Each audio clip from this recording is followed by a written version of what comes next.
Today I'm going to talk about meal plans in recovery and whether they are helpful or harmful towards recovery. A lot of people do ask me about whether they should be following meal plans or if they are following meal plans, and dietitians can set the meal plans, etc, etc. And my thoughts on this topic are that generally, as a whole, meal plans are probably a bad idea just because they can become new rules for the eating disorder to latch onto. And they can become a new set of routines that the eating disorder will not allow you to go outside, which means they can become restrictive. So even if you might be getting a certain amount of calories, you might be getting enough calories, but the eating disorder will not be letting you have a variety of foods. It won't be letting you have what you crave, which is also what you need. So if you're following a meal plan, you might have, I don't know, let's say you have a bowl of pasta and some vegetables and some chicken for a dinner. This is obviously just an example that just popped into my mind. And you actually were really craving a baked potato with cheese and baked beans. Now, because you've got locked into this meal plan and needing to follow it and feeling like you have to follow it because your eating disorder has locked in on it, then you won't be having what you actually need, because if your body's craving something, that's what it needs to have. And it also makes it restrictive, so you're still having these same things all the time and not branching out and trying a new variety of foods, which is really, really crucial in recovery. Also, a lot of the time, meal plans are still restrictive where calorie requirements are concerned.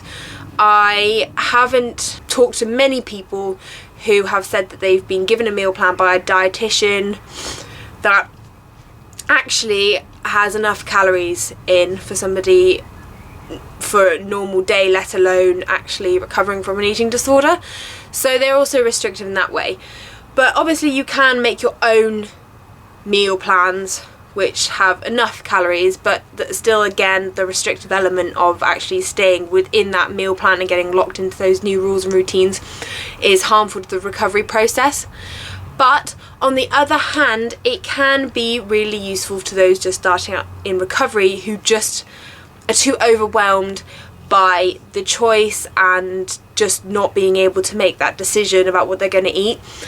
It can be too much sometimes for people to go straight into eating whatever, whenever, and the structure can help people start in their recovery journey and give them a bit of structure at first. So I can see how this could help, and I do think it can help some people. I think if you do think you can go straight into eating whatever, that's the best thing to do, because getting locked into the meal plan and the routine and the rules is going to be another thing yet again to break out of. So if you can, go straight into eating what you crave, making sure you're getting the right amount of calories and more if you need them, more if you're having more hunger, responding to all hunger and cravings, and doing it that way, because that's going to be the quicker way to recovery and the actual better way, if you see what I mean. But then when I say better way, obviously that would be the better way, the easiest way to get quicker for most people, but then there are going to be some people that cannot manage that, and therefore actually rushing into eating whatever whenever might actually set them back. So I can see how both would actually be equal as important to different people.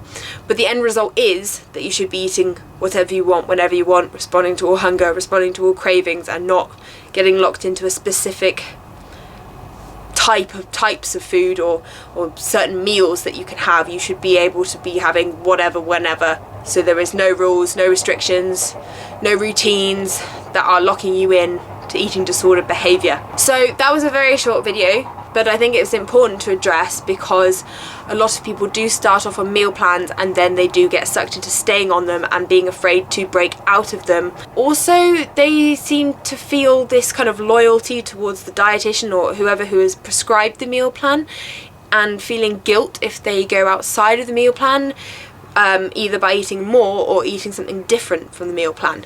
And that's not good either, because that's another unhealthy reaction to eating what you want to eat, and the end game is you should be eating what you want to eat. That's what you want from recovery. That's the goal or one of the goals of recovery is to eat freely and not feel the guilt or the anxiety or other negative emotions. It is very important. It seems like a small thing, and I think it's a very common thing for people to start off with meal plans, but I think if you can avoid it, do, because it's more important to, well, it's the utmost importance to be able to eat what you want when you want, and start responding to your body, because your body is craving things that it really needs to repair and get energy, etc, etc. So if you can not follow a meal plan, then please do that, because that will help you dramatically.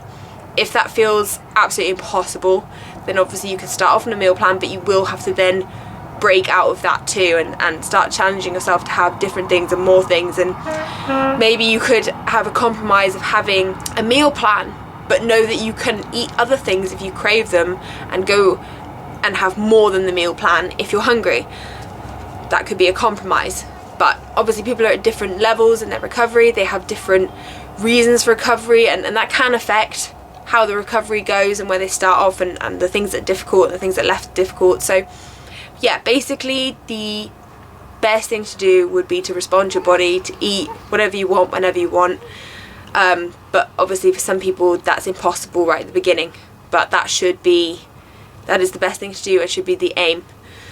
So yeah, I hope everybody's doing well. I know that it's been a while since I made a video, and I have been very, very busy, and sometimes there is a gap between making videos that's longer than the supposed 2 weeks, so forgive me.